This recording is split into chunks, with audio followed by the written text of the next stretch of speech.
नमस्कार मित्रांनो, आपल्या चॅनलमध्ये तुम्हा सर्वांचे स्वागत आहे. या व्हिडिओमध्ये आपण उद्या म्हणजेच मंगळवारी निफ्टी, बँक निफ्टी आणि फिन निफ्टीची एक्सपायरीचे काय टार्गेट असू शकतात हे पाहण्याचा प्रयत्न करणार आहे. त्या अगोदर शुक्रवारी जे काही डिस्कशन केलेलं होतं आपण शुक्रवारच्या कामकाजासाठी, तिथे अगदी क्लिअर डिस्कशन होतं की जोपर्यंत आपण 21,830 किंवा 21,800च्या वरती आहोत, आपण बुलिश लेवलला आहोत किंवा बुलिश ट्रेंडमध्ये आहोत आणि तेच आपण फॉलो करणार आहे. पण काय झालं, गॅपडाऊन, चांगलं गॅपडाऊन ओपनिंग झालेलं आहे.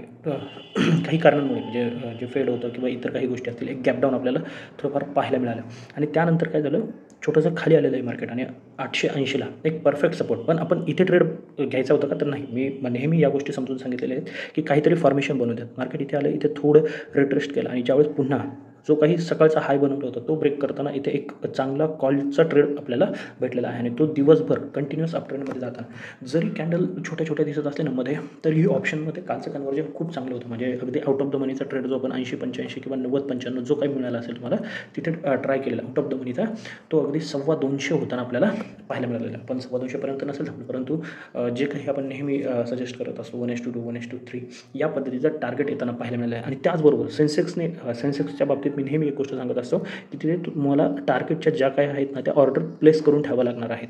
कारण का मुवमेंट अगदी 1-2 मिनिटाची मुवमेंट असते आणि त्यानंतर म्हणजे कालचाही आपला जो काही ट्रेड होता 72,800 होते, एकदा जाऊन चेक करावं लागेल, परंतु 72,800 अगदी दिवसभर तो काहीच करत नव्हता आणि शेवटी 1-2 मिनिटाची कॅन्डल किंवा 5 मिनिटाच्या कॅन्डलमध्ये डायरेक्ट तो 300पर्यंत जाताना पाहायला मिळाला आणि पुन्हा 150च्या आसपास येऊन सेटल झालेला आहे. त्यामुळे सेन्सेक्समध्ये ही जबाबदारी ठेवायची. बँक निफ्टीमध्ये पाहिजे तसे रिटर्न किंवा मुवमेंट कालच्या दिवशी तरी आपल्याला पाहायला मिळत नाही. आता उद्या काय होऊ शकतं हे पाहूयात आपण. बाय द वे आज सुट्टी आहे, म्हणजे होळी ज्याला आपण म्हणतो. खरं तर महाराष्ट्राची होळी आपण कालच झालेली आहे, परंतु नॉर्थमध्ये जे काही आपल्याकडे धुळवड असते ना त्या पद्धतीने धुळवंदन जे आहे ते एक्झॅक्ट होळी म्हणून तिकडे साजरी केलं जातं आणि त्यामुळे थोडं आपल्याला वाटत असते की आपली होळी कालच झाली, परंतु सुट्टी आज का, तर आज सुट्टी आहे मार्केटला म्हणजे मंगळवारी. आणि सगळ्यात महत्त्वाचं, या आठवड्यामध्ये 3 दिवस आहेत, फक्त 3च दिवसाचा हा आठवडा आहे. सोमवार सुट्टी आहे, शुक्रवार सुट्टी आहे. त्याच्यामुळे जे काही फ्लक्च्युएशन आहे ना मार्केटबरोबरच ऑप्शनमध्ये खूप सांभाळून ट्रेड तुम्हाला करावा लागणार आहे. कारण की ऑप्शनमध्ये खूप सारे प्रीमियम इरोजन असू शकतात किंवा व्होलॅटिलिटी राहू शकते. यावरती थोडं लक्ष ठेवायचं आहे. या आठवड्याचं टार्गेट जे काय आहे ते वरती आय बटनमध्ये तुम्हाला लिंक मिळेल.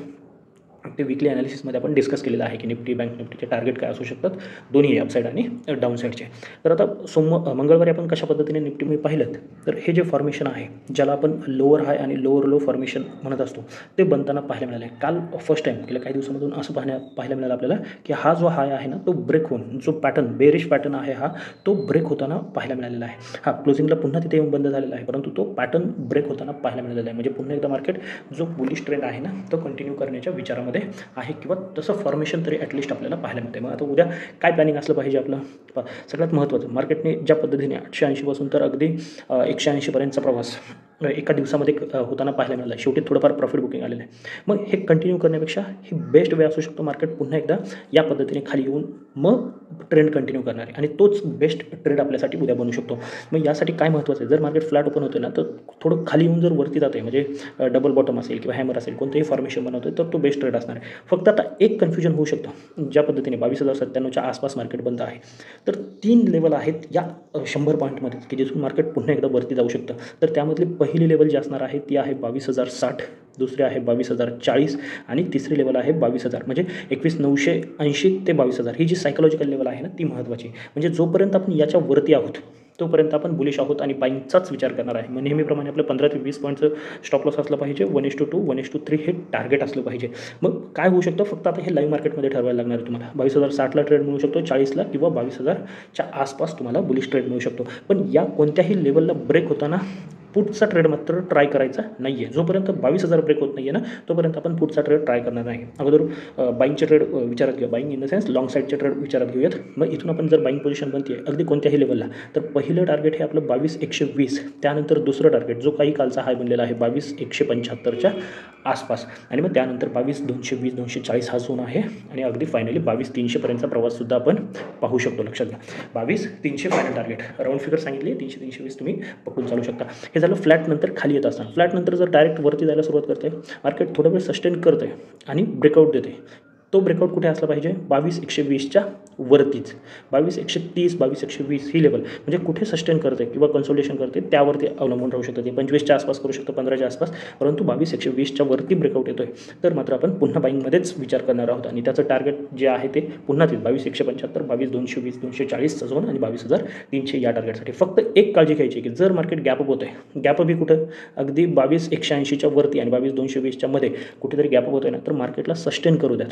इथे सस्टेन करून नवीन ब्रेकआउट क्रिएट करू द्यात आणि त्या नवीन ब्रेकआउटलाच आपण ट्रेड प्लॅन करणार आहे. लगेच ट्रेड प्लॅन करायचा नाही. नवीन ब्रेकआउट जो काय असेल मग तो 220ला असू शकतो, 240ला असू शकतो किंवा अगदी 200ला सुद्धा असला तरी चालेल, परंतु नवीन ब्रेकआउट प्लॅन करायचा आहे आणि त्यावरतीच आपल्याला ट्रेड प्लॅन करायचं आहे. तर तिथून जे आपले टार्गेट असणार आहेत पुन्हा तेच 22,260 पर्यंत, 22,200 जर मिळते तर 22,260 आणि 22,320 या टार्गेटसाठीच ट्रेड प्लॅन करणार आहे.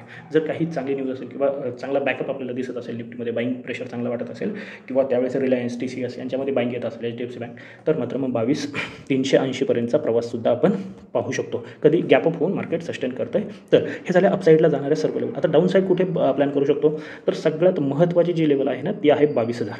ही एक सायकोलॉजिकल लेवल आहे, राऊंड फिगर आहे आणि महत्त्वाचा सपोर्टसुद्धा आहे. जर आपण 22,000च्या खाली पुन्हा एकदा मार्केट जाताना पाहायला मिळते ना तर एक थोडं विकनेस पुन्हा मार्केटमध्ये येऊ शकतं. आणि काय होऊ शकतं जर ते विकलीमध्ये मी एक्सप्लेन केलेलं आहे, मार्केटने ब्रेकडाऊन दिलेला होता, पुन्हा वरती आलेलं आहे. पण पुन्हा जर मार्केटने या पद्धतीने ब्रेकडाऊन दिला म्हणजे 22,000च्या खाली जर गेला ना तर 21,800 पर्यंतचा प्रवास आपल्याला पाहायला मिळू शकतो. मग तो कदाचित उद्या असू शकतो किंवा बुधवारसाठी त्यामधले काही पॉईंट असू शकतात. म्हणून टार्गेट फक्त सांगून ठेवतो 22,000च्या खाली जर जातोय तर 21,930 21,880 50च पॉईंट आहेत आणि 21,800 इथपर्यंतचा प्रवास आपल्याला पाहायला मिळू शकतो. आणि हेच टार्गेट आपल्याला प्लॅन करायचे. जास्त काही करण्याचा प्रयत्न करू नका. डाऊन साईड थोडी कमी आहे. आता जरी तुम्हाला गिफ्ट निफ्टी मायनस दिसत असेल, डाऊन मायनस दिसत असेल, परंतु 22,000 जोपर्यंत ब्रेक होत नाही कोणत्याही कंडिशनमध्ये, म्हणजे मोठ्या गॅपअपनंतर एखादा ट्रेड तुमचा मिस होऊ द्या. हां, मोठा गॅपअप एक सांगायचं राहून गेलं तर 22,220च्या आसपास होतं, एखादी शूटिंग स्टार बनते ना तर याचा हाय जो आहे तो SL लावून तुम्ही इथे एक ट्रेड प्लॅन करू शकता. फक्त त्याच्यामध्ये इमिजिएट एक्झिट किंवा स्टॉप लॉस ट्रेलिंग तुम्हाला जमलं पाहिजे. आणि हे जे फॉर्मेशन आहे ना मी ते डेलीवरती डिस्कशन केलेलं आहे की डेलीवरती कशा पद्धतीने ब्रेकडाऊन झालेलं होतं किंवा वीकलीवरती मार्केट पुन्हा वीकली कॅन्डल एकदा दाखवतो म्हणजे तुमच्या लक्षात येईल.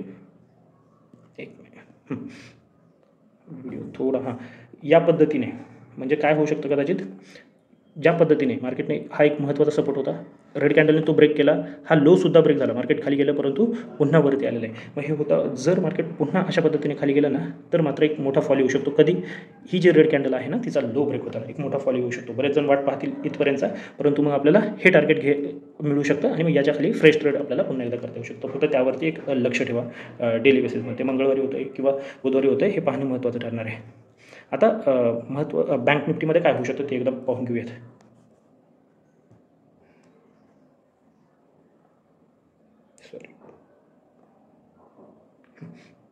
बँक निफ्टी जशी मुवमेंट आपल्याला अपेक्षित आहे ना तशी गेल्या काही दिवसापासून होत नाही आहे. बँक निफ्टी एक साईडवेज झोन ज्याला आपण म्हणतो ना त्या पद्धतीचं कामकाज काहीसं होताना पाहायला मिळतं आहे. मग बँक निफ्टीमध्ये जो काही ट्रेड प्लॅन करायची, बँक निफ्टीमध्ये जास्त अशी काही प्राईस ॲक्शन बनताना पाहायला मिळत नाही किंवा जास्त व्हॉलॅटिलिटीही नाही आहे सध्याला गेल्या 2-3 दिवसापासून पाहिलं तर मग उद्यासाठी पहिली महत्त्वाची लेवल जी आहे ना ती असणार आहे 47,000. जोपर्यंत 47,000 ब्रेक होत नाही तोपर्यंत बाईंगचा विचार करायचा नाही. खरं तर 950च्या वरतीच तुम्ही विचार करू शकता नाही असं नाही, परंतु हे 50 पॉईंट आपण क्वेश्चन म्हणून ठेवूयात कारण का ही सायकोलॉजिकल लेवल आहे. मग 47,000च्या वरती डायरेक्ट तुम्ही 47,400 500 हा जो झोन आहे ना हा प्लॅन करू शकता.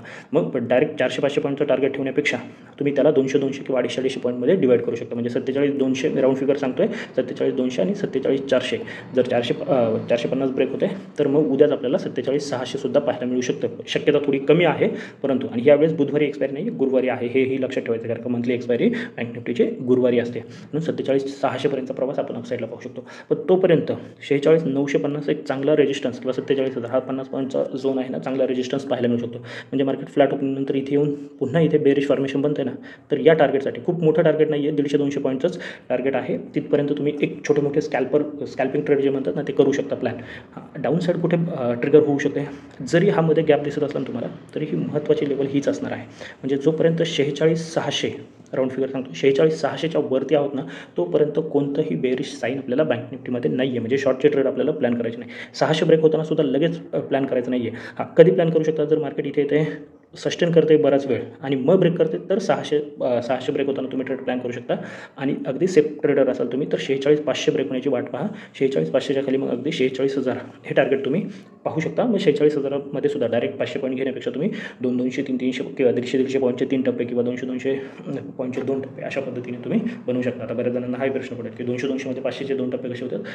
10-20 पॉईंट तुम्ही प्लस मायनस बँक निफ्टीमध्ये करून चालू शकता, काही हरकत नाही आहे. मग 46,000पर्यंतचं टार्गेट आपल्याला पाहायला मिळू शकतं. आता तिसरा जो इंडेक्स आहे ज्याची उद्या एक्सपायरी आहे फिन निफ्टी. एक्सपायरीसाठी खूप सध्याला चांगले ट्रेड ज्या इंडेक्समध्ये बनत आहेत ना, तो आहे फिन निफ्टी, म्हणजे निफ्टी फायनान्शियल सर्व्हिस. गेल्या 2-3 दिवसापासून पाहतो एका छोट्याशा रेंजमध्ये काम होताना पाहायला मिळतं. इथे असेल किंवा अगदी इथे असेल आणि त्याच्या अगोदर इथे असेल, एक छोटी रेंज क्रिएट करून फिन निफ्टी काम करण्याचा प्रयत्न करते. परंतु एक्सपायरीला एक मोठी मुवमेंट फिन निफ्टीमध्ये नक्कीच पाहायला मिळते. तर त्यासाठी उद्या कशा पद्धतीने ट्रेड प्लॅन करू शकता. अगदी वेगळं काहीच करायचं नाही आहे. वरती लेवल मार्क करून ठेवा 20,820 आणि खाली लेवल मार्क करून ठेवा 20,760 जी आहे. परंतु ते खूप ॲग्रेसिव्ह होईल. अगदीच सेफ ट्रेड करायचं असेल तर 20,700ची लेवल मार्क करून ठेवा. इथून हा ट्रेड एखादा मिळू शकतो फास्टमध्ये 60 पॉईंटचा, तो घ्यायचा असेल. जे ॲग्रेसिव्ह ट्रेडर असतील, ज्यांना अगदी स्ट्रिक्टली फॉलो करायची सवय आहे किंवा टार्गेट स्ट्रिक्टली घेण्याची सवय आहे ना, त्यांनी हा इथे ब्रेक होताना फ्लॅट ओपनिंग नंतर जर खाली जाते तर याच 60 पॉईंटसाठी प्लॅन करू शकता. पण ज्यांना मोठे टार्गेट प्लॅन करायचे आहेत त्यांनी 700च्या खाली गेल्याच्या नंतरच विचार करायचा आहे. अगदीच सेफ 680.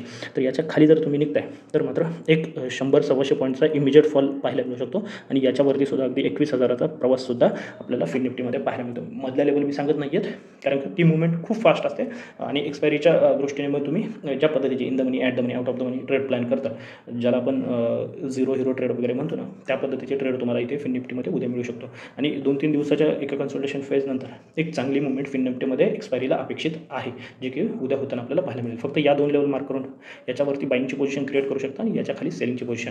हा रेंज प्ले करायची असेल तर इथे कॉन्ट्रा ट्रेड घेऊ शकता, इथे कॉन्ट्रा ट्रेड. पण दोन्ही कॉन्ट्रा ट्रेडला तुमचे SL अगदी स्ट्रिक्ट असले पाहिजेत. आणि सगळ्यात महत्त्वाचं म्हणजे लोक पाहतायत परंतु बरेच जण आपल्या चॅनलला सबस्क्राईब करत नाही आहे. खूप संथ गतीने आपली सबस्क्राईबची संख्या वाढते आहे. तर तुम्ही सबस्क्राईब करा, कमेंटसुद्धा करून आम्हाला कळवा आणि आवडला असेल तर व्हिडिओला लाईक करा आणि चॅनलला सुद्धा सबस्क्राईब करून घ्या. आजच्यासाठी एवढंच. धन्यवाद. जय हिंद, जय महाराष्ट्र, कीप ट्रेडिंग.